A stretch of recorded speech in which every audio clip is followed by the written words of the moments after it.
a couple weeks away from the season. Is there a team you are eyeballing as definitely head and shoulders above everybody else? Is there a team that you think is for sure going to be the worst team in the league? What have you gathered through your research here as we head towards the start of the season? Yeah, here's the thing. There's not one team that's necessarily head and shoulders above the rest. And you can kind of see that in the odds reflected there. The Aces at the top at plus 125 and the Liberty plus 140. Those are your top two teams. Those are your super teams, if you will. Now you have a team in the West. You have a team in the East. You guys are obviously in Las Vegas, so lucky you have a team right there at home. But the Aces did an incredible job of keeping together a championship team. They kept Asia Wilson, two-time MVP, now a WNBA champion. Still have Chelsea Gray, Kelsey Plum, Jackie Young, Sydney Colson. They only lost Erica Hamby to the Los Angeles Sparks, which circle that on your calendar because she was not happy about that exit. So that'll be a good revenge game spot. But other than that, all they did was they added Candace Parker, championship team still together, and then added Candace Parker, who we know is also a champion already. Then the New York Liberty went and added Courtney Vandersloot. They lost Michaela Onyenwere to the Mercury, which was more of a rookie situation. But Brianna Stewart added, Jonquel Jones added. So you've added two MVPs to this New York Liberty team.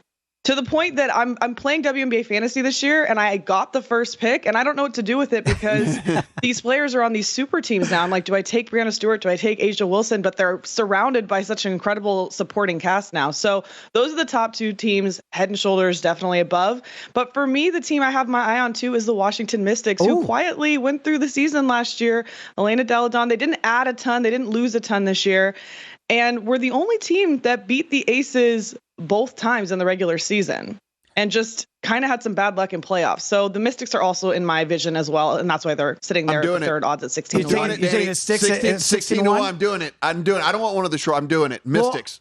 Mystics for the season. There it is. I want to ask about the Mercury, 20 to 1, because you're in LA. The greatest story, I'm sure they got the script going right now, is Brittney Griner comes back to good old US of A, and then she wins at 20 to 1. We heard her comments this week. What do you make of her? What do you think she's going to look like back now on the court?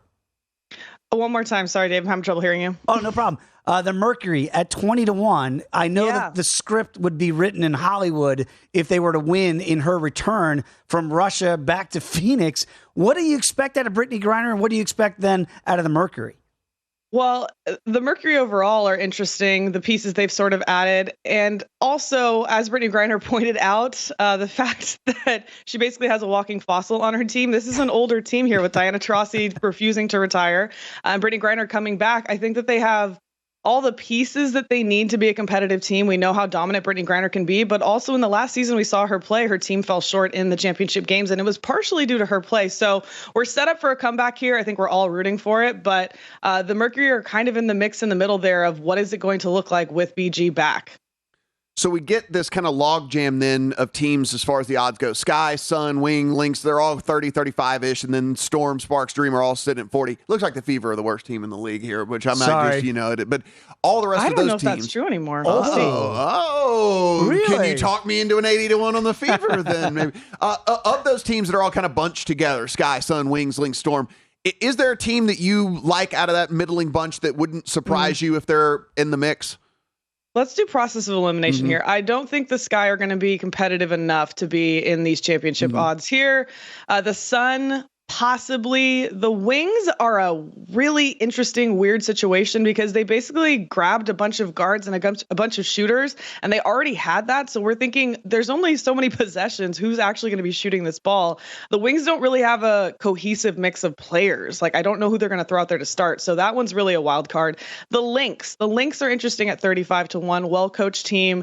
Could see them making some noise in playoffs. So out of these teams, I'd say the Lynx. The Storm, definitely no. They lost Sue Bird. They lost Brianna Stewart. They're very much in a rebuild mode. They have 3 or 4 roster spots they're still trying to figure out. Go to VSiN.com/subscribe to become a VSiN Pro subscriber today.